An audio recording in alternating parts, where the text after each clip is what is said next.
introduce your host, David Keckner, Paul Rudd, Heidi Gardner, Rob Riggle, Jason Sudeikis, and Eric Sonshue. And now I'll bring up Dr. Ali Quiroga, President and CEO of Children's Mercy, to get this started.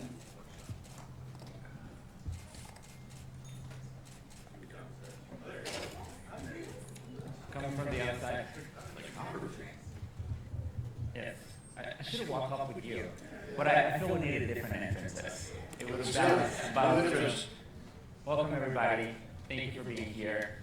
So, last night I was talking to a lot of people about a big lake, and they were saying, how can we make this happen in our cities? How can this be reproduced? And I was pretty smart about it because I said, you can't. You need Kansas City, and you can't have it.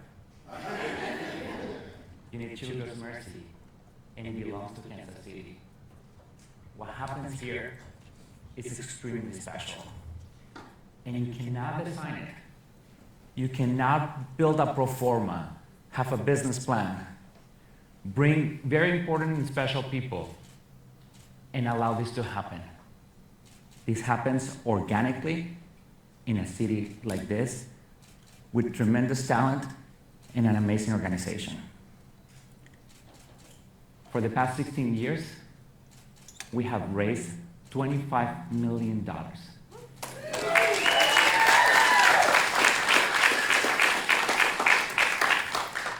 And we have changed how to treat and diagnose cancer care in pediatrics in the world. I'm going to tell you a story of Colin.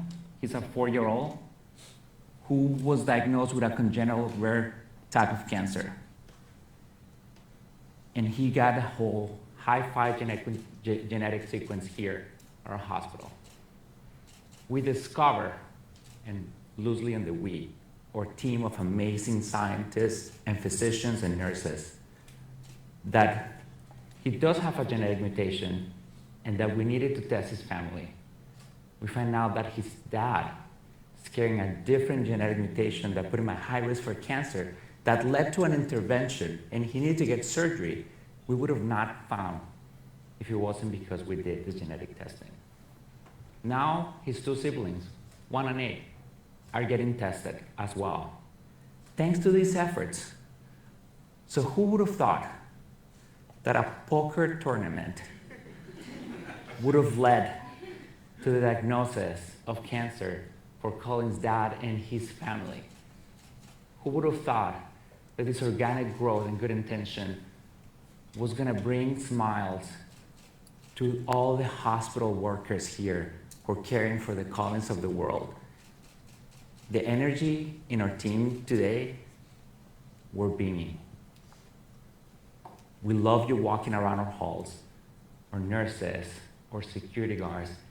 Everybody know that this is a special week.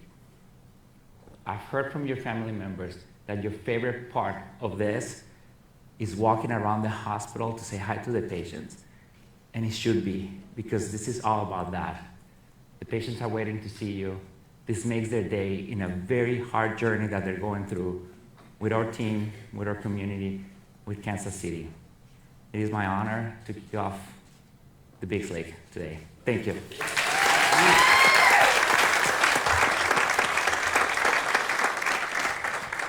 I see why you got the job. Yeah, exactly. Wow. Stuck the landing. You have to follow them. I know. I don't want to. Okay. So you can see, really good stuff comes from gambling. That's the message. That's it. That's the message. If you don't know poker, learn it now.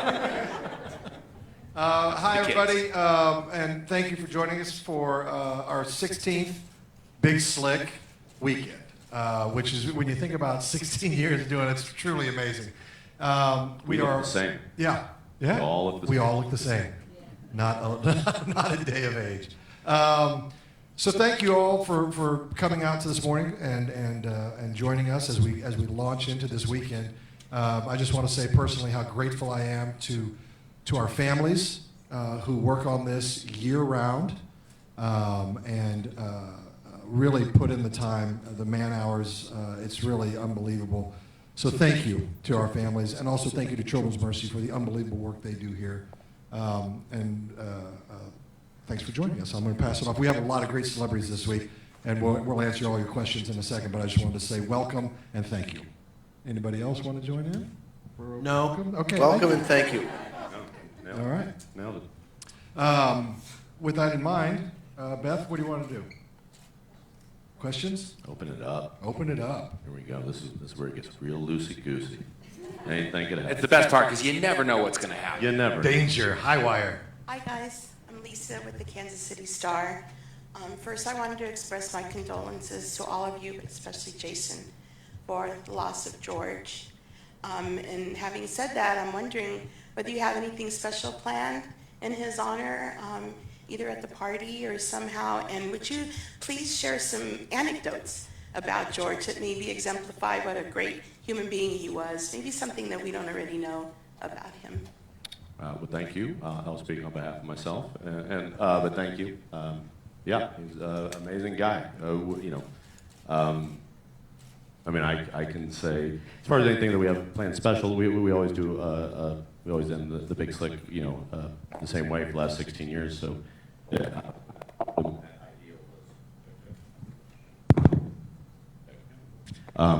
That's him. That's him messing with the soundboard. He's like, don't talk about me. Quit talking about me. Yeah, exactly. Just good Midwestern humility, and sound know-how. But when that question was posed by the fellows that produce our show, my first instinct was like, oh, we already have one built in there. It'll probably just feel a little bit different. So nothing any less special or more special than it usually is, because it's always a special moment for us at the end of the weekend anyway, when we reveal the big number and think about all the folks that have been helping us out and all the folks that we were helping out, and it's one of those nice things. Yeah, with regard to my Uncle George, I mean, there's that old saying of like, don't meet your heroes, and usually because they let you down. I assume it's the back half of that statement, but he's not one of those people. He's as fun and kind and as warm as any character he played on television or in films. And he was an incredible influence to me, both as someone that blazed the trail, being from the Midwest and teaching me that acting was a career you could actually have, and if you really care about it, it's also a career where you could, meet the love of your life, like his wife and AKA permanent girlfriend, Bernadette. And so he also always kept connected to his family, to his roots, both in Chicago, of course, where he's from, but then also the time he spent here, going to Rockhurst College, and to a bar called Mike's a whole bunch, where I think he logged maybe 18 credit hours. But it was all in preparation of a job that we all know him for on Cheers, and all time well spent. So, but yeah, we miss him greatly, and I love him dearly. Yeah. I'll just say, as an observer too, George was always willing to participate. He was always an active participant in Big Slick, whether he was umpiring the game, on stage, whatever it was. He was easy with a laugh and always fun to be around. It's going to be felt, his absence this year, even though he's so a part of it, just as much as any of us. He is a really, really sweet guy. I mean, I loved him. One year, I forget what hotel it was. It was there was an outside balcony, and he and I were sitting there talking, and he goes, "You like Winstead cheeseburgers?" And I said, "Yeah, I like Winstead's cheeseburgers." He's like, "We should send somebody to order us a bunch of them." And miraculously, 100 cheeseburgers showed up, and we sat there and toasted each other with cheeseburgers. It was perfect. And how lucky we were last year to get the Superfan sketch. Like, that Yeah. was a joke a second. It was incredible Yeah. for him to gift us that. And a ton of seconds, too. Very long sketch. Very long sketch. Almost as the length of a pilot, of a full-length streaming pilot, not even network. Network has still got to be like 21 minutes. This thing was like clocked in at 29 minutes. Yeah, that was something else. How about when he sat on the bar stool and rubbed himself into it, and then we sold it at auction for like $5,000. Yeah. Signed it to whoever bought it. Here, Mike. Did you really? Which one? What year was that? That was Big Slick 1. Yeah, set the bar that high. Yeah, yeah. Read it out and has it in his bar. There you go. With the butt print still in there. Formed. That's what you need, a Tempur-Pedic bar stool. It's a good idea. Hey guys, good morning. Oh. Fox 4. Hi there. I don't want you to get too personal. Obviously, there's laws and such, but have any of you or your families personally been touched by the great work they do at the hospital here? Clearly, you're motivated to help and with good intention. Have you or your families personally been blessed by the kindness that they deliver here as doctors and nurses? I have three sisters that live here in Kansas City, and I mean, we've been very fortunate that we haven't had any deeper need of the services here. But yeah, I mean, it's here for everybody. As far as I can tell, this entire city, somebody knows somebody who's been touched by Children's Mercy Hospital, and as our director was saying earlier, it's we belong to Kansas City. And it's proof of it. I mean, it's the heart and soul of the city in a way. And I told I basically live in Kansas City now and have for the last 4 years, and I told all of them, you have no idea what it's like being home and pumping gas at a gas station and just being told thank you, and then saying, for what? And it's like, well, everything you guys do for Children's Mercy. So to your point, specifically my family, no, but I feel like being home that we're all a family in Kansas City, and Children's Mercy is at the tip of the spear of what bonds us as a city and what bonds us as a family. And then on a personal note, I've said it before, Children's Mercy is responsible for me meeting the love of my life. Lindsay was a nurse here that I met in a patient's room, and we've been together ever since. So definitely touched me in that way. And I do think one of the neat things about just charitable work and any of this type of stuff, any type of work that's done here is the opportunity to help someone that you may never meet. The fact that none of us have benefited from the incredible work done here and the life-saving opportunities that happen in these halls is, it's absolutely a fine question, but I think one of the neatest things is that everybody's here, and the people that have been helped by it, that $25 million have gone to, we may never meet them. We want to help them anyway, and then maybe they'll help someone they never meet, and the more that happens and that ripples out, then goodness gracious, who knows what happens. Yes. My family, yeah, they have. It's true. You tell you more. No, just I don't live here. But Mandy, you can take it. But no, I guess it's no. But it's. I think that. Like you said, I don't know one person in the city who's either family or friends of the family, like someone who they know somebody that has had something that has been helped by Children's Mercy. It extends across not just the city, but I think across the entire country. And, cancer gets most of the focus while we're here, but they do so much more for so many other illnesses and sicknesses and broken bones. It's the jewel of the city. So when somebody breaks a bone and you're a kid, it's like, go there. So while we're here for cancer, we're also here for the good of the hospital and the betterment of the hospital as a whole. Next question. Good morning, guys. Carla Johnson with the American Dream TV. And first of all, thank you very much for everything you do, because you're absolutely right. We have all been touched by Children's Mercy. This is part of what Kansas City is. And I'm sure that when you started, you're playing poker 15 years ago, you're not thinking, 16 years from now we're going to be doing this major thing that it's the biggest weekend in Kansas City, right? It almost feels like a love letter from you guys to Kansas City, and it's amazing. I love it. This is not my hometown, but it is home now, right? But what do you guys expect? So we're 15 years in. What do you want people to remember 10 years from now when they talk about this? They're making a difference. I think, for me, that's it. Yeah, I think that's a huge part of it. And I do think you're right. I think everybody on this stage loves our hometown.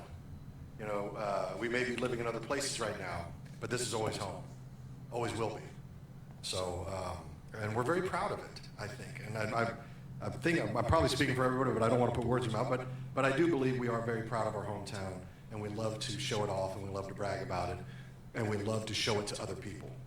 And it never lets us down. Kansas City never lets us down. We bring people in. We show them a great weekend. They meet the people. They're like, everybody's so nice. We're like, yes, that's called the Midwest. And it's called Kansas City. And then they come to the hospital and they see the hard work of the doctors, the nurses, the administration, and they're like, that's amazing. Then, they meet the patients and the parents, and it hits them right in the heart like it should. And then they don't forget it. And then they realize how important the weekend is, and it grows and it grows. And so, yeah, we're very proud of this city. And it is, I hope it is a love letter to this city, because it's our home and we have to take care of it. I heard it described last night where it's like every year it's like seeing your family. It's not family, but that actually became your family. And each year I've been doing it now, it feels that way, like with these guys, and then that's obvious. But then with the donors that now I know better, and we pick up right where we left off, with the families, like everyone's family up here, like everyone's just getting to know each other a little bit better. And yeah, it's just, I say it every year, but it's like, it's just a big hug. Kansas City, big hug. It just feels like home. Like, we know each one of you guys individually, right? And to see you guys come together like this is our purpose. I mean, think about this. Rob started this thing with Paul and Jason, and I've been coming for, I don't know how many, 2 years after they started it. But we've been doing this longer than I was in school. Like from kindergarten to college. Well, maybe not college. I took an extra year there, but think about that. And I said last night, again, the thank you to us feels so selfish, because while we're up here doing this would not be successful if Kansas City then didn't show up for it. So it's just Rob and these guys, and we keep the ball rolling, but Kansas City just shows up every year to make the ball bigger. Yeah, Frank Bull from There's Just Something Like Kansas City podcast. How's everybody today? Just want to let you know that both Sarah and our kids were touched by Children's Mercy. Her son had a kidney problem, lost one of his kidneys, and my son was diabetic, and they saved him from diabetic emergency. Went to Morse Elementary, and one of the nurses, the school nurse, just happened to be a former nurse from Children's Mercy, and she knew exactly what his problem was and how to get him, and so it has touched both of us. So thank you, Children's Mercy Hospital, let alone thanking you. I just want to ask you guys if, when you were, as you were ascending, how much interaction did you have as young people with each other? I know, Heidi, you're only like 20 years old, so it's fine. But how much interaction did you guys have with each other growing up before you made it big in the business? Well, I think, boy, we all babysitted for Heidi. At one point, I believe. Easy gig. Yeah, she easy loved gig. to draw. So easy. Yeah. Heidi, I remember you just turned 2 years old. I was 47 at the time. It was Big Slick too. Yeah, you guys would just put on Frank Bull, and I would That's right. sit there and watch him. I'm still never not starstruck when I see him. Yeah. Of course. I had, I guess prior, I knew of Paul. I met Paul at Kansas University. Thank you. Met Paul there, And then when Paul went to the Academy of Dramatic Arts, right? When he left, I remember thinking, oh yeah, he's going to go do this thing. I didn't know him that well, but then I saw him in a national commercial, and I thought, oh my God, he's doing it. You know, and it was a Miller Lite spot. I'll never forget. Very first job I ever got. Then, see, and I'll never forget because I saw it was like a football game, and all of a sudden I was like, hey, that's Paul, that's Paul, and I was so happy, so proud of him. And then of course, you know, he got Clueless and all this stuff, and he would wear his KU hat or whatever, and it just, I don't know, it just filled me with pride, and it also made me believe, hey, maybe I could do it. I don't know, you know, let me give it a shot. So I was lucky enough to get to meet Paul early. And then reunite with him later in life as got a chance. And then Jason, I got to meet him in New York City on the sidewalk. You know, just random meetings like this, and then When we auditioned, we were both auditioning for SNL at the same time. And I was talking about Kansas City, and Rob comes up. This is how I remember. You came out. You go, are you talking about Kansas City? I go, yeah. Are you from there? I go, yeah. Where are you from? And he's like, Overland Park. I go, me too. What school district? Farmington South. I was like, me too, but I went to West. What cross streets? We got into cross streets. That's right. Yeah. Absolutely. Yeah. So and then just getting to meet everybody else along the way. You know, the journey. That's where it starts, and it's been wonderful. So That's pretty crazy how we met. I know. It is crazy. I really wasn't babysitting. Well, but even before that, I worked at Panache Chocolates on the Plaza. And the year, I was working Thanksgiving the year that you were lighting the lights. And I was like, well, I'm going to take my break when Paul Rudd turns on the lights. But the line for hot chocolate was so long that I missed it. And I missed my opportunity. But then I snuck into Harlene's that they didn't card back in the day. My friends and I. And it was the summer that Wet Hot American Summer came out, and Paul was at the bar, and we accosted him, and we were like, we love you in Wet Hot American Summer, and you were like, you saw it? You're the one. And he took a picture with us, and then he even tried to help me get work in LA, because I moved there as a hairdresser. He was just very amazing to me. And then years later, Yeah. it's like, what? Yeah. Oh my God. You're like, you're from Kansas City. We met at another charity event, and I said, you're from Kansas City, and I was like, yeah, I'm the one that like was doing hair, and you're like, wait, you're the same, but you do comedy now? What the hell? It was so surreal. Yeah. But I'm pretty thick. I don't quite get it. But when I met Jason, it was you were a writer. Or you had just gotten to SNL, right? I think I just got on there. Yeah, Amy Poehler and I went to go see you in 3 Days of Rain. Okay. Broadway, and I met you after that. That's right. That's right. Yep. However, I always knew growing up Kathy Sudeikis because my dad was in the travel business. He worked for TWA, and so growing up, I'd always heard the name Sudeikis. And when I met Jason, it never occurred to me that he might be related to Kathy.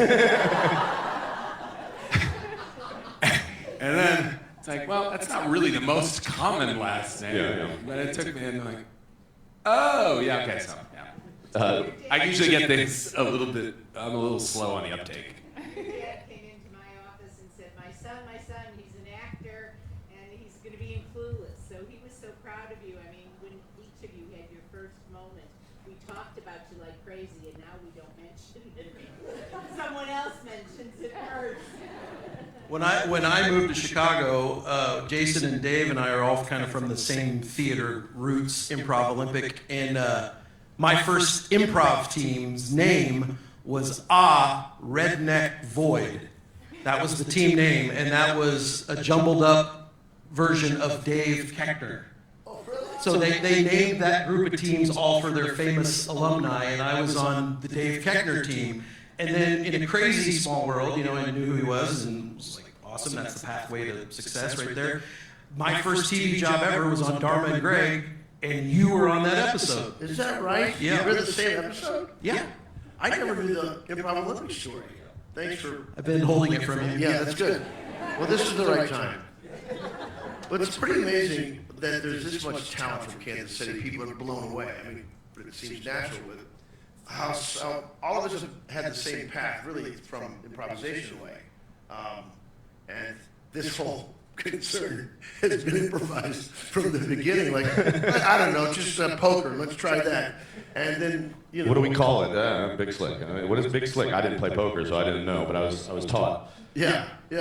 But I mean, so many of us have the same pedigree in terms of the SNL and all that. And I mean, obviously, Not all of us. Well, just No, that's fine. Auditions every year ago. yeah. There's still time. I said many of us, not all of us. You're right. And but just remember. There's a thing that tied back to the earlier question about my Uncle George when I went into I would go visit him in L.A. and I would ask him like, what should I go see? What shows should I go see? And he would quickly defer me to a de facto Wendt brother, a fellow named Pat Finn, an incredible actor, and he was like, oh, you should come see this show called Armando Diaz and the Theatrical Hootenanny Experience. I was like, okay, what the hell is that? And it's long form improvisation where they give one suggestion out there and a person would do a monologue and then they do all these improvised scenes based on it. It's usually about an hour and a half, 2 different halves. And me and my buddy Jeff go to see this thing, and we see Pat there, but then also a woman who I knew only because I'd seen her in Second City, Rachel Dratch, John Glazer, all these heavyweights. But then there was this tall, strapping, when he looked like that.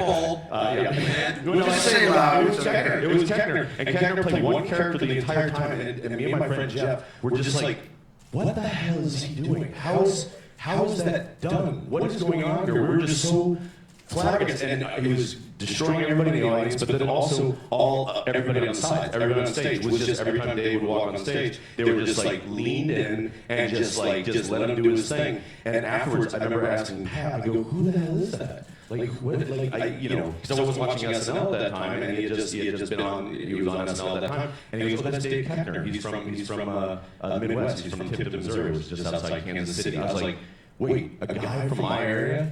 Where did you learn to do that? He's like, Improv Olympic in Chicago. I was like, that was May of '97. I moved to Chicago in September of '97. I told you the story, but it's like, so and then again, that's through George's saying, being smart enough to go, I don't know, but I know who would know. Ask Pat. Pat, boom, to that. So it was like one of those things, and it's one of those. He was always looking out for us in a way. But connecting the dots.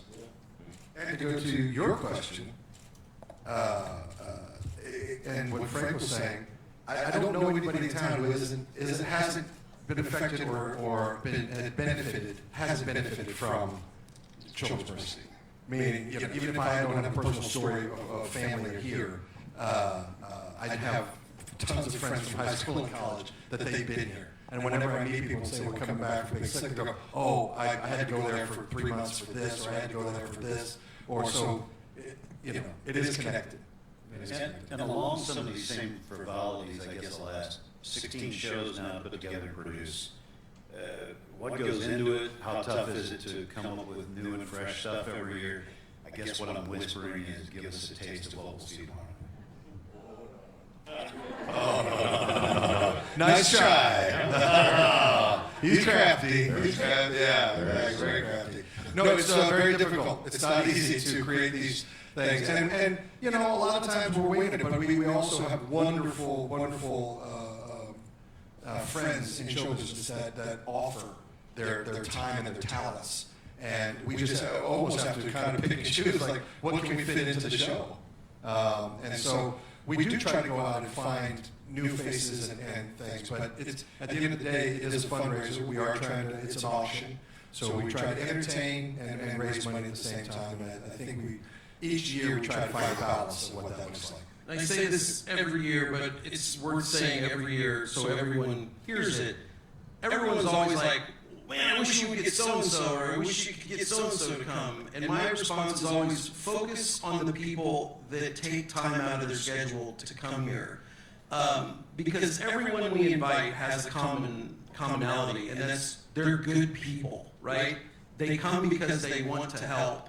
And so we want to support those people that come every year and give them an opportunity. It's hard to get musicians to take their one night off in June or May to come play 3 songs in Kansas City. So I always say the people that are here want to be here, and we have to thank them profusely for coming, and not worry about why so-and-so's not here or could you ever get so-and-so. These are the so-and-sos that you need to be paying attention to. Yeah, we have a no a-hole policy, so assume if they're not part of this weekend, they are indeed and in fact Absolutely. an a-hole. Let's just get a few people we haven't had here. Oprah. Right? Let's see. Ellen, they're not here. Yeah. You know, This business is still made with a-holes. I mean, I think we all know it. Right? Yeah. But yeah, that's a good process of elimination, right? It's a mathematical property or something. Next question, anybody?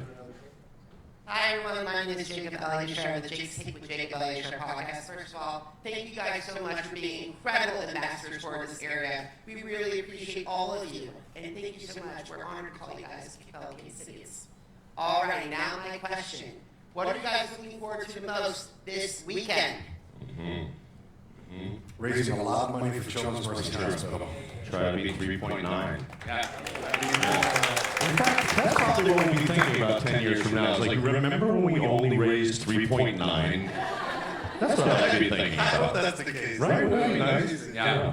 And there's really good auction items. I was just telling Paul, I want to bid on his Anaconda premiere with him and Jack Black. Johnny Knoxville is doing like a get-to-go stunt driving with Johnny Knoxville. So cool. There's a ton of stuff online too. Yeah, silent auction. Yeah, and then to that point, like Johnny, when Johnny's been to several of our big slicks, but when he said, "Hey, I want to come back this year," I was like, "That's awesome, man! You know, come back." He's like, "And I want to put together a package." Like he volunteered all this.